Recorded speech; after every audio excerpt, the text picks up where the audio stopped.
Shows Welcome back. back. Postcards from the Ledge, currently showing at the Gaiety Theatre, is the fourth Ross O'Carroll Kelly play to take the stage, furthering the legend that is South Dublin's dopiest rugby-obsessed love rap.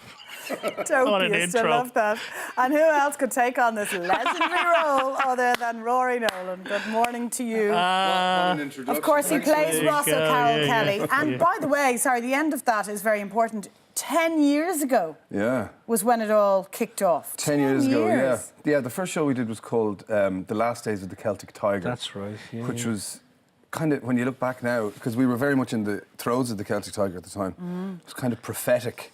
You know, it's like this major prophecy that Paul was actually right that none of us knew about at the time.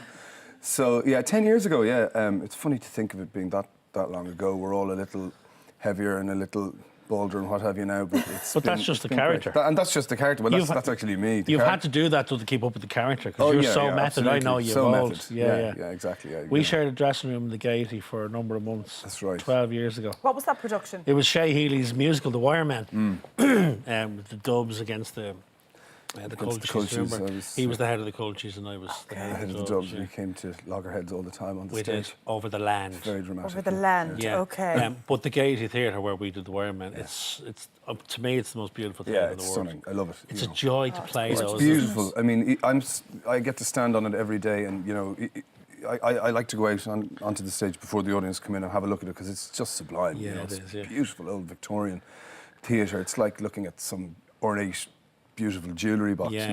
But of course, you know, and I aptly named the Gaiety because when it's full of people and they're all screaming, laughing, and shaking back at you, you know, and enjoying the show. But the format of the production has changed. Of course, our viewers will be very familiar with Paul Howard, the creator of Ross O'Carroll Kelly. The show itself has changed as well, because now it's evolved into you on your own, Rory. Yeah. It's the first time this has been done, isn't it? It's one man. Yeah. They've always been ensemble pieces, you know, with Ross, and you'd see the characters, you know, his father, Ronan, played by Lawrence, you know, Lisa Lamb, who'd play Surika. So now it's a woman. I mean, Anne Clark, the producer for Landmark, she came to me I don't know, after Breaking Dad, which was the third one we did a while ago, and she said, look, what do you think of this? And I said, OK, let's have a look. And of course, I got the script then a while ago, and you know, Paul is such a great writer. When you open the script, you find, I mean, I can't read them in public places because I'd be on the Dwart or I'd be on the bus or whatever, and I start reading it and I'm laughing out loud. You know, it's those kind of laughs you're sitting beside me.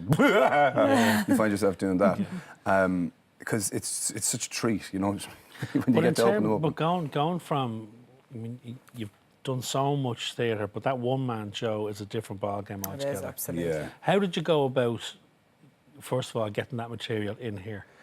Wow, wrote. You know, I had to sit down, and you know, a lot of I did kind of 3 weeks preliminary to the rehearsals beforehand. I was doing another show that was travelling over to London, so I managed to fit in 3 weeks of work with Jimmy, the director, and we have an amazing stage manager, Sophie Flynn, who's you know, there really is no such thing as a one-man show, because she's on it as much as I am, and she's calling everything. She's over at the side of the stage with all the sound cues and the lighting cues and everything else. But she was brilliant in, you know, getting it all together, and she was really there, kind of like a kid learning the piano with the ruler, everything. She wrapped me over the knuckles. But that's what you need. But that's what you need. And of course, you know, it looks daunting at the start when you're looking down at 100 pages of text that you have to have. Just you. Just me, inside out and back to front.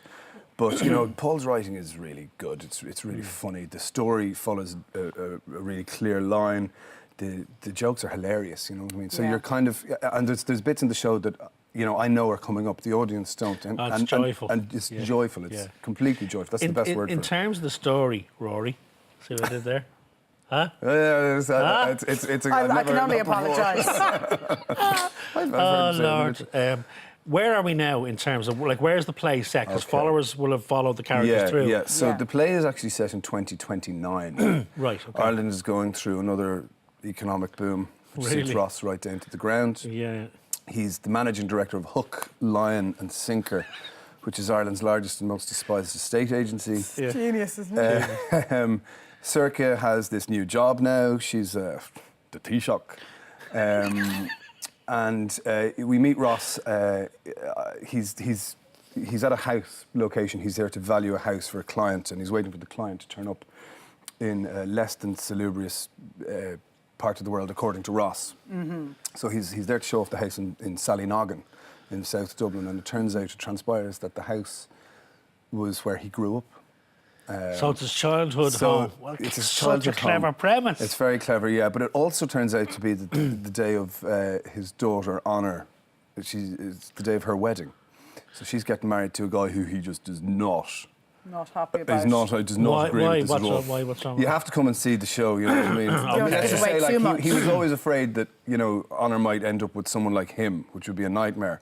But as far as Ross is concerned, she's done way worse. Yeah, so you'd have to come and check it out. You're not giving any details And away. where do you get the break when you're on stage and you've got all of this dialogue as well as remembering what's coming next? Where's the buffer for you? Because, obviously you're so familiar with this, Simon. You've got people to bounce one man, off. it's just a different thing altogether. Yeah, It's very hard to find those spaces just to let your brain breathe for a I second. hate to put you under pressure like that when you're going off to do 2 of these shows today, by the way. Yeah, no, there's no pressure. I don't know. The only break I get is the interval. I get to come off. But it's like your brain clicks into a different place. Okay. It's the only way I can describe it. It's not like doing any other show. It's just you on the stage, and you have all this information in your head that you have to not just explain to the audience or tell the audience, but you have to act it out as well. But even in terms of the direction of it, Rory, like obviously Jimmy Fay, brilliant director who's directed you in this, because you're not interacting with anybody, you're interacting with the audience. In terms of movement and that, it's so completely different. Yeah. I mean, Is it loose? Is it it's loose enough. I mean, in the sense that there's an element of stand-up. Yeah. Like one of these things is when you rehearse a play like this, you're just not. You know that it's funny. You laughed at the start when you read it, but because you're rehearsing it so much, it's just going into your system and into your head that you forget where they're going to laugh. You aren't prepared for it, and then when you put it in front of an audience, and they go bananas, it's oh yeah, there he is now. Look, look at that figure. You cut a fine figure of a man. Yeah. Oh, brilliant. But you forget that they're going to laugh or whatever, and then when you stand on that stage and you have 1,000 people, waves of laughter coming back and rattling your ribs. And this has such a feeling. loyal and huge fan base, doesn't it? Yeah. People who've started off reading the column, into the books, now into because it's book number 14 at the moment, I think he's on. God, I think, I've lost track. I think it's 16 or 17. I mean, I'm not sure.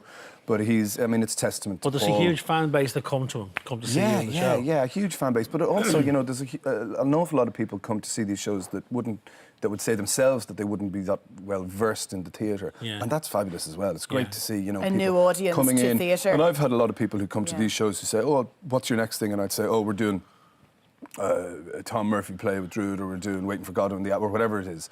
And they say, "Oh, I'll go along to that," and they come to see that, and they get so much out of that as well. It's win-win for everyone. So how long of a run have you got? You're up and running for a couple of weeks. Yeah, we're up and running for a couple of weeks now. We've got 1 week left in the Gaiety.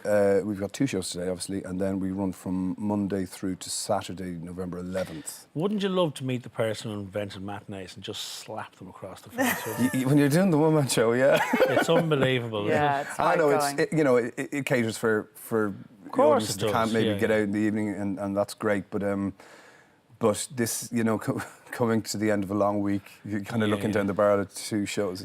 It's harder here. You're looking up. It's like you're about to climb up a huge big mountain. But when you're in it, and you're loving you'll it. be fine. Yeah. Really enjoying it. Yeah. Well, And the the laughter very helps. best of luck. Thanks very much. So you're there until November 11th in the Gaiety. And we'll chat to you again soon about your next project, no doubt. Brilliant. Yeah. Do you want to be the tiramisu? Yeah, well, I you? tasted some already. I know. Yeah, I'm trying. Oh, I fed him. Yeah. I spoon fed him. He spoon fed me. Yeah. I did. I'm glad we It was didn't have to suffer that. very sensuous. Good to see you, boss.